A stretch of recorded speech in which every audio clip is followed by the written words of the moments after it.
Welcome back to episode 33 of Count Me In. I am Ace podcast about all things affecting the accounting and finance world.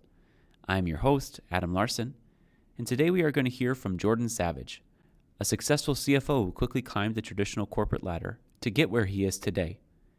In his conversation with Mitch, he explains the risks he took and the opportunities he recognized to overcome some challenges and obtain the skills needed to progress in our accounting industry. Let's keep listening to hear Jordan talk about today's CFO.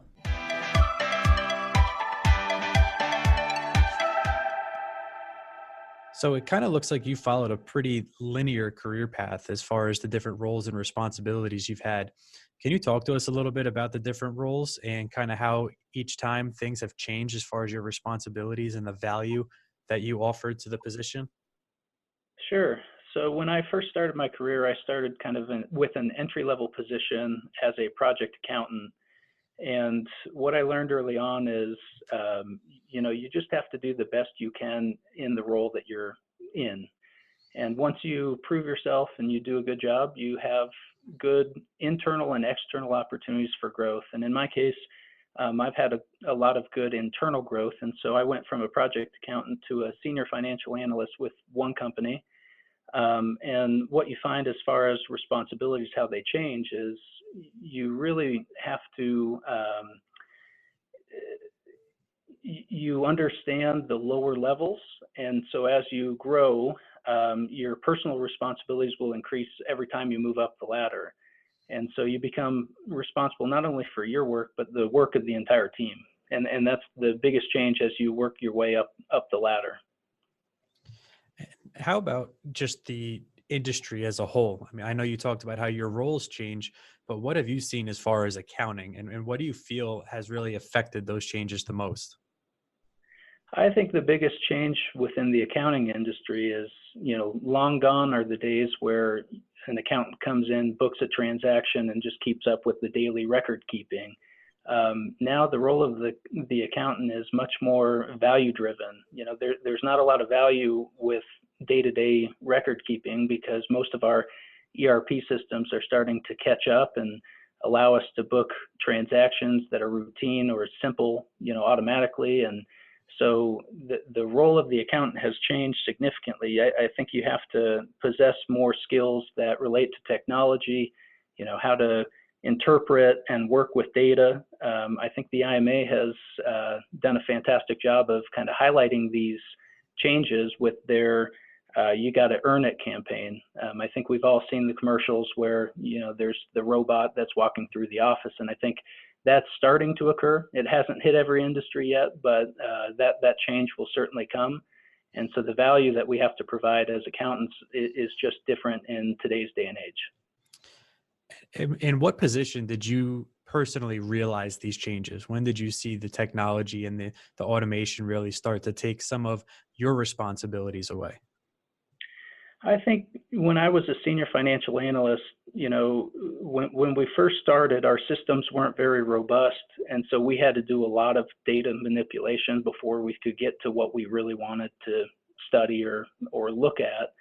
And over time, as our systems became more robust and as they were able to handle more routine transactions and so forth, we were able to get better data out. And so we were able to spend more of our time doing the analysis and so forth. And so I think, any of those entry level or, kind of second level above entry level positions will start to feel that transition the most. Kind of going along this ladder that we're climbing here, you start to realize these different transitions in the role. I'm assuming that you probably come across some new challenges also, right? So can you talk a little bit about some of the challenges you have faced in some of these higher positions? Sure. Well, and I think I'd first say, in my opinion, the technical accounting skills, those come with time and experience. And so from a challenge perspective, I kind of list it into three different areas for me personally, with my role as a CFO now. The first would be sourcing capital for our organization. The second would be managing the operations. And then the third is people management. And so in the real estate and construction industry, good access to capital is absolutely necessary to achieve growth. We work a lot with our banking relationships to increase the amount of capital that they're willing to deploy with our group. And it's a constant challenge for us because we've got a tremendous amount of good projects, but limited and constrained resources. So for us, that's a huge challenge. How do we increase the amount of capital that our banking partners are willing to spend with us? Second, for us, it's, our operations, which is, processes, procedures, allowing us to scale. We've got three main operations at the Challenger Group. We do single family homes, kind of traditional home building. And then we do commercial development, which would be mostly apartment complexes. And then we've just started a modular manufacturing facility. And of these companies, most of them are less than 2 years old. We've got a lot of startups that we're doing. And what's interesting about, our environment and our challenge is, some people work on one startup and it's hectic and crazy. And in our case, we're working on about 7 of them all at the same time in various stages. So finding ways to streamline the processes and procedures and to make sure that the lessons we learn in one company are applied to our other startups, is very important for us. And it really does present a lot of unique challenges as we try to grow. And then the third, as you grow in your career, people management becomes incredibly vital. We talk a lot about servant leadership at the IMA, and that's important. And I think in most cases, the most important asset that a company has is not their intellectual property or the way they do certain things or the product itself. It's absolutely the people that they employ. So one of the missions of the Challenger Group is making life better. And that goes for our customers, trade partners, and employees. And I love that if we're actually servant leaders, we can have a positive impact not only on our businesses that we operate, but also the lives of the people that we come in contact with. And I think that's one of the biggest challenges we face is how do we manage people, customers, trade partners, coworkers, the list goes on and on. And I found that people management to be the most rewarding and difficult endeavors that I face. There's a great book called The Outward Mindset that I'd recommend the listeners to read. One of the things I took from that book was that people aren't just simply objects to help us achieve what we're trying to achieve. Each individual has needs, objectives, and challenges that they face, whether within their role or on a personal level and so forth. And the more we can look at them not as objects, but as people that have those needs, desires, and challenges of their own, the more successful we're going to be collectively. And I think it's really a great book to read and really a good opportunity for us to evaluate how we look and see and treat others. Because I think one of the things I found, with people management is people can really tell if you're being sincere or if you're being genuine, and they can tell if you're just trying to use them as an object. And usually the results are significantly better when you're being genuine and sincere because they can feel that and you can have a positive impact as opposed to just saying, hey, I don't care about you. I just want, to get X, Y, or Z done. And I think that is a big challenge. So in your role as CFO with these different challenges, listening to you kind of describe each of these buckets, I would almost assume that your priority is in the reverse order, right? I would think that you kind of focus on the people and then the operations and then that sourcing aspect of it. So how do you kind of prioritize, what's in front of you and what you have on your plate in order to ensure that you are the one who's driving the company towards this sustainable growth? That's a great question. I think you're exactly right. My focus is on people. I've got a semi-large team. I've got 6 people who work in the accounting department, and then we've got our partners we're now in 4 different states. And so, managing a startup remotely has been challenging. And so you really do have to lean on people. And so it's a lot about, managing the relationships and making sure that everybody's, pushing in the right direction. doing what they can to support the operations. We do a lot of coaching and mentoring here, which I think is incredibly important. I think all listeners should look and see who's impacted their career so far and try to connect with them and make it a long-term relationship where they can bounce questions and ideas off of. As far as the sourcing capital and cash flow management, I really just try to stay ahead of the operations. That basically means I'm just aware of what's happening and forecasting our needs in the future to make sure that I don't have any surprises of, hey, we need $1 million tomorrow, and those type of items. And I think in any company, creating good processes and procedures, that's going to be a very important aspect of our role as accountants, is making sure that we're operating efficiently.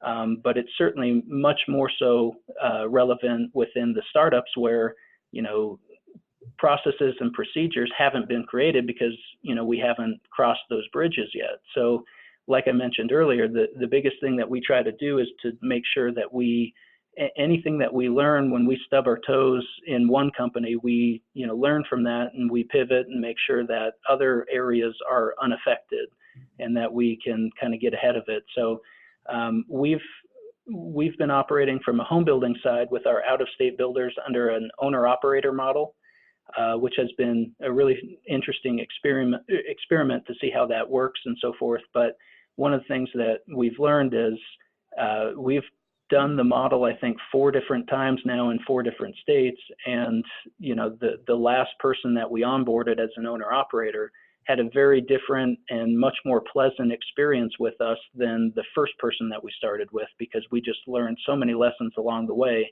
And so I think just being able to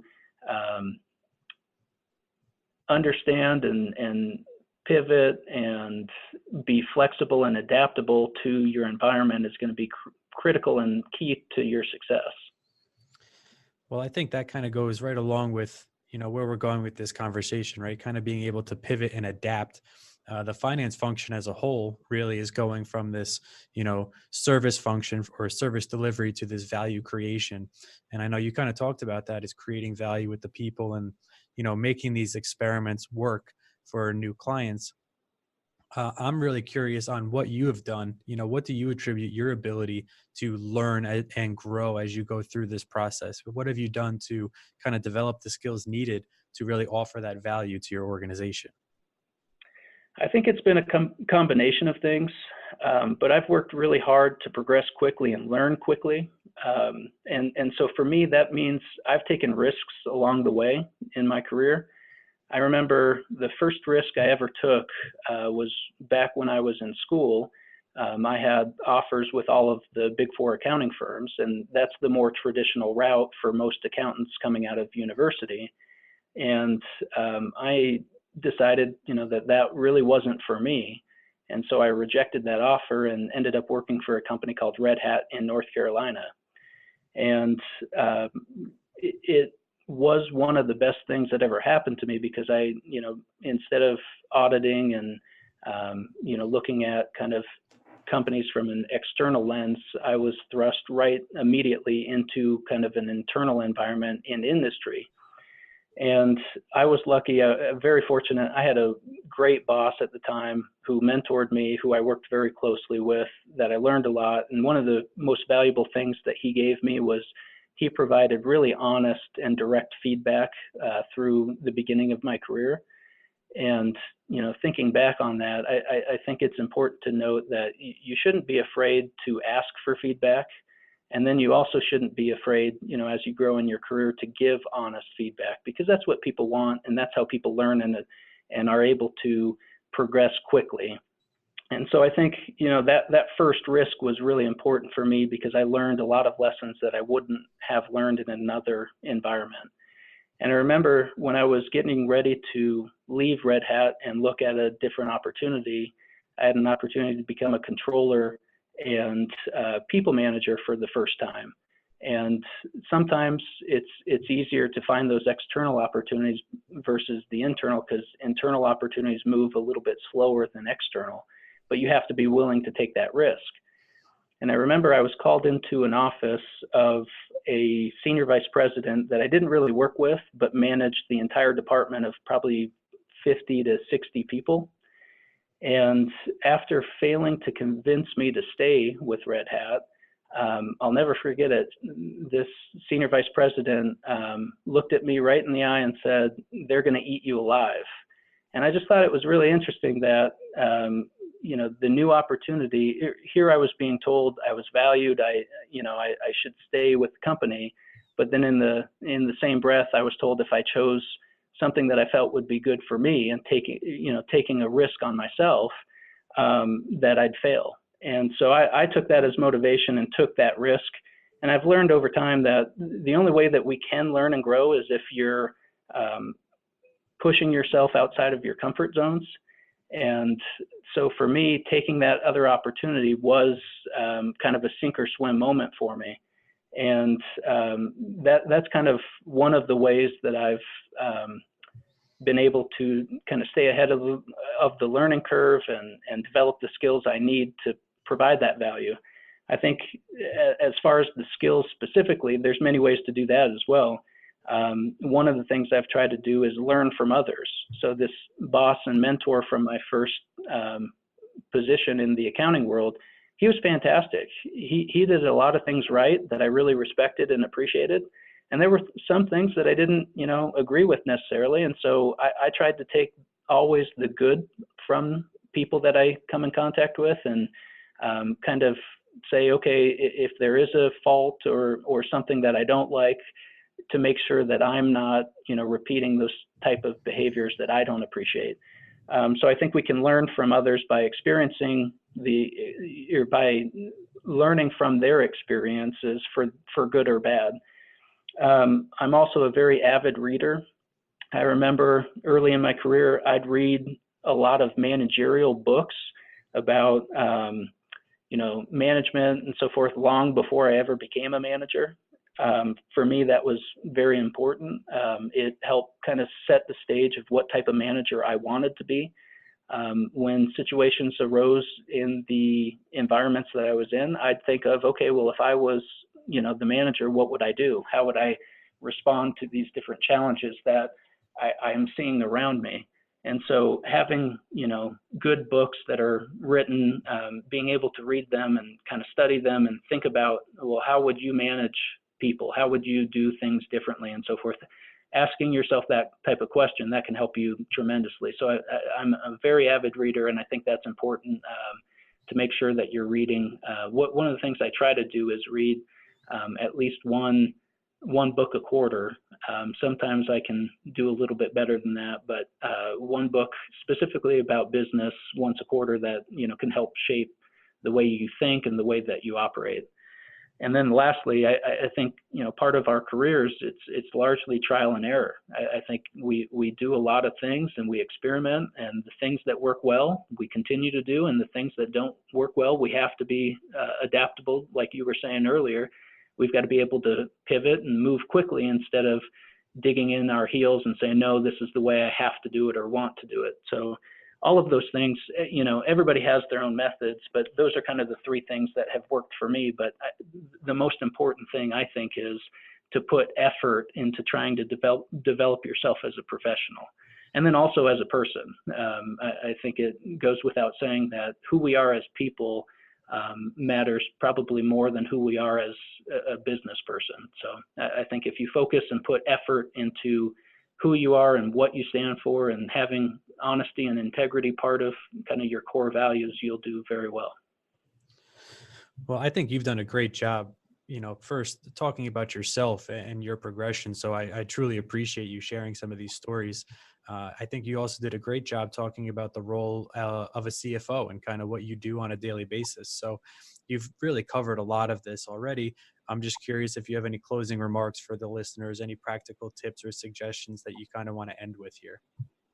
Absolutely. So the most practical tip I have is threefold. I've already, kind of previewed it, but, first, never stop learning and investing in yourself.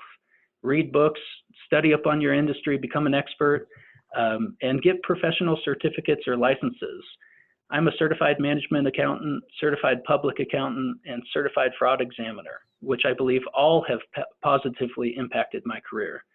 As I've mentioned before, I read a lot of books, both business related and otherwise. Spend more time investing in yourself and setting goals for your career.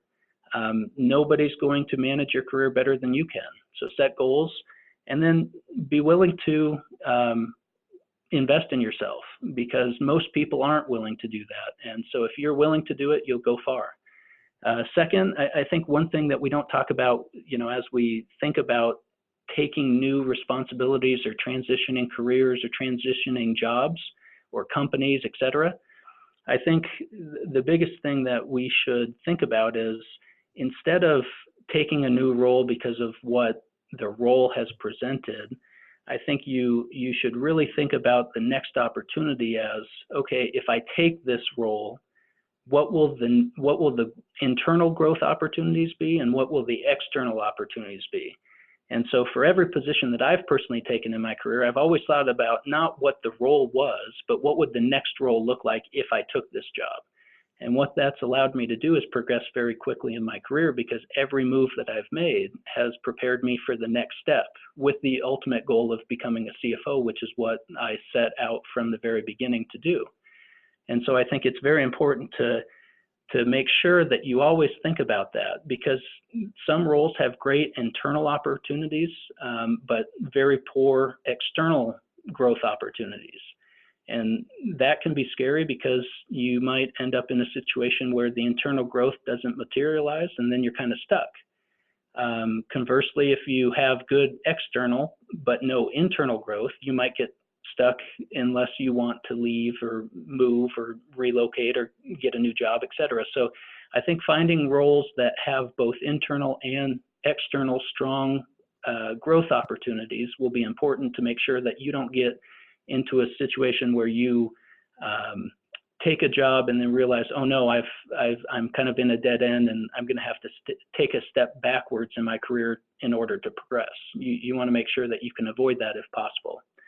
And then third, and lastly, is just be willing to take a risk. I would say relocate if necessary. Sometimes that's what's going to be necessary to take that next promotion. Be willing to do that. Most people aren't willing to do that. So if you are willing, you'll be able to progress quickly in your career. And then if you have a particular location that you want to go back to, you can always continue to look in the future for positions to come home to. Colorado Springs for my wife and I is home for both of us. Both of our parents are still here, and we always had a goal to come back to Colorado Springs, but it's very hard to come to this market, with a entry-level position, because Colorado Springs can be an expensive place to live. So North Carolina was a great proving ground for me to grow in my career. And then when I was ready and the opportunity presented itself, I could come home. So just be willing to take a risk and learn from your failures, strive to constantly improve, and you'll have a fantastic career. This has been Count Me In, IMA's podcast, providing you with the latest perspectives of thought leaders from the accounting and finance profession. If you like what you heard and you'd like to be counted in for more relevant accounting and finance education, visit IMA's website at www.imanet.org.